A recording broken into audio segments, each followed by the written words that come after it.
अब तक हमने देखा 12वीं कक्षा के विदाई समारोह में देवराज ने सभी प्रतियोगिताओं में शानदार जीत हासिल की, जिससे तरुण और उसके दोस्त उससे और भी जलने लगे। समारोह में वर्मा एंड सन्स के एक बड़े अधिकारी मनोहर शेटिया मुख्य अतिथि थे। शेटिया ने देवराज को पहचान लिया और उसे लंच पर आमंत्रित किया। होटल में गार्ड और कुछ अमीर लोगों ने देवराज के गरीब कपड़ों के कारण उसका अपमान किया। तरुण ने भी उसका मजाक उड़ाया और उसे थप्पड़ मारा। देवराज ने शेटिया को फोन करके सारी बात बताई और जाने लगा। तभी शेटिया नंगे पांव दौड़ते हुए आया और देवराज के पैरों पर गिरकर माफी मांगने लगा। शेटिया ने देवराज के साथ बदतमीजी करने वालों को सबक सिखाने का आदेश दिया, जिससे वहां मौजूद सभी लोग हैरान रह गए। अब आगे।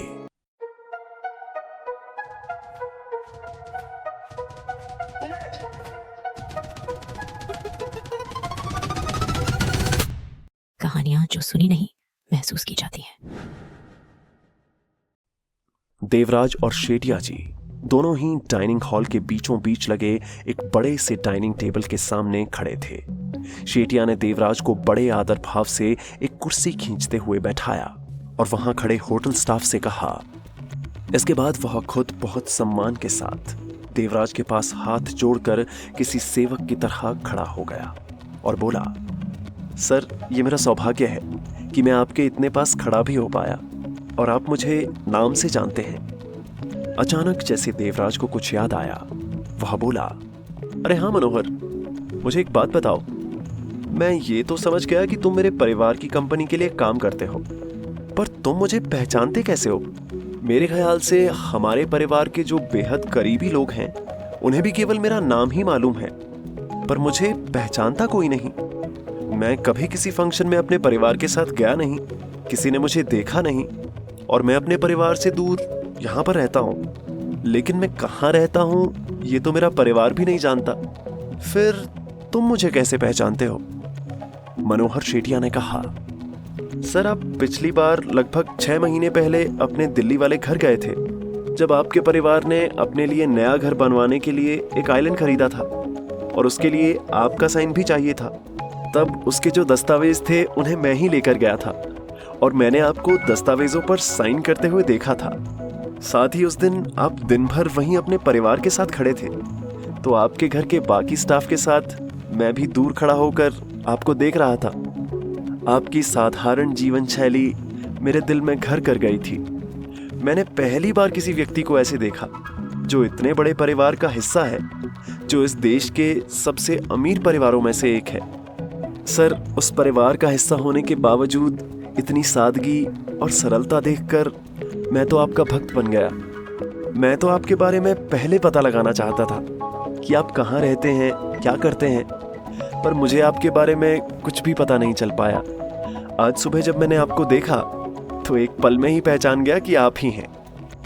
ओके, ठीक है, मैं समझ गया, देवराज ने कहा।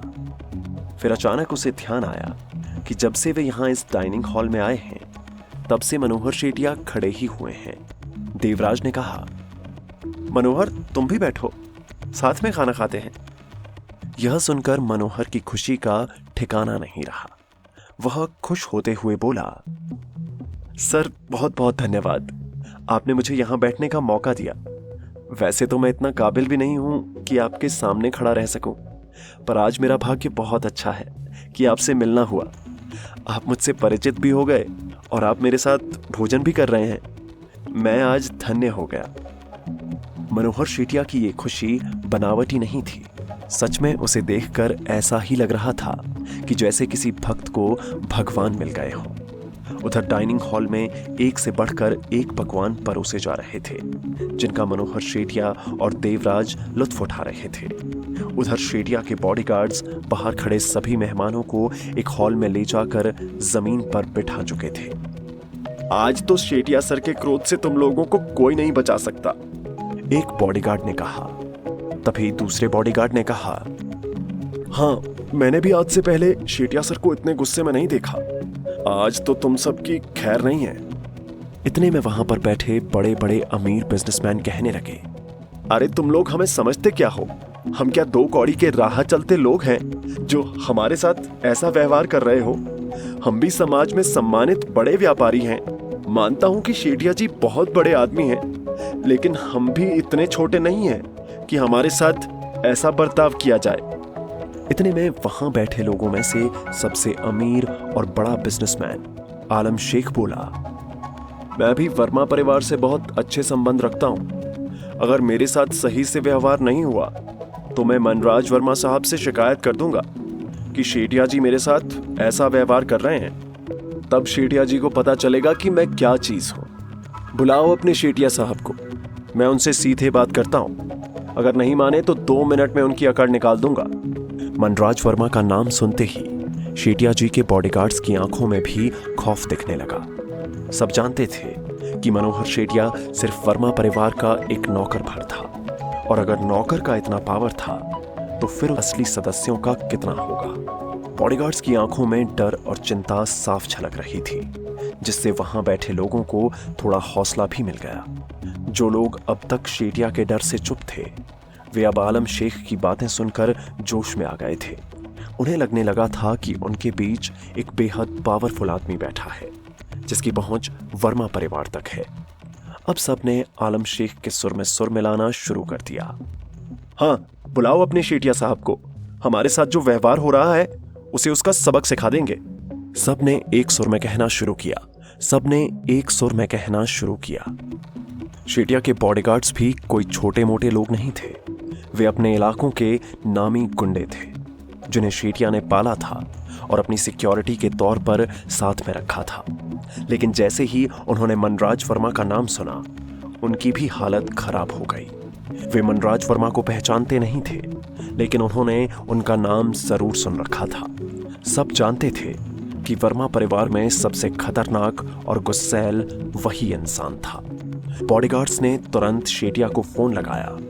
उधर शेठिया और देवराज खाना खाकर तृप्त हो चुके थे।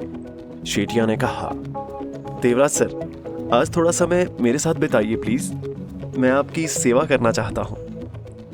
देवराज कुछ कहने ही वाला था कि तभी मनोहर शेठिया का फोन बज उठा। उसने देखा कि उसके बॉडीगार्ड का फोन था। देवराज से इजाजत लेकर उसने फोन उठाया।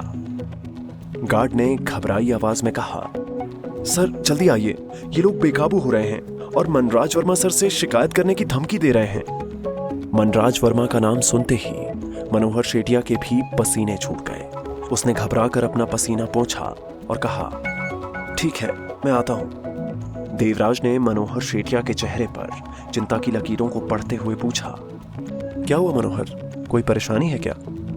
मनोहर शेठिया ने तुरंत अपने हाव भाव पर काबू पाते हुए मुस्कुराकर कहा, नहीं सर, बस एक छोटी सी बात है, मैं 5 मिनट में निपटा कर लौट आता हूं, तब तक आप कमरे में आराम कीजिए। यह कहते हुए वह देवराज को उसी होटल के शानदार कमरे में ले गया और उन्हें आराम करने का अनुरोध करके बाहर निकल आया। दूसरी ओर हॉल में माहौल पूरी तरह से बदल चुका था। जैसे ही मनोहर शेठिया वहां पहुंचा, अब तक जो व्यापारी गुस्से में उबल रहे थे, वो अचानक खामोश हो गए।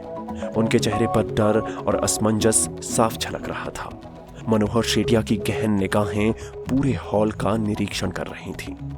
आलम शेख, जो अब तक सबसे मुखर था, अपनी घबराहट को छिपाते हुए बोला, देखिए शेठिया साहब, हमें पता है कि आप बहुत बड़े आदमी हैं, पर हम भी कोई छोटे मोटे लोग नहीं हैं।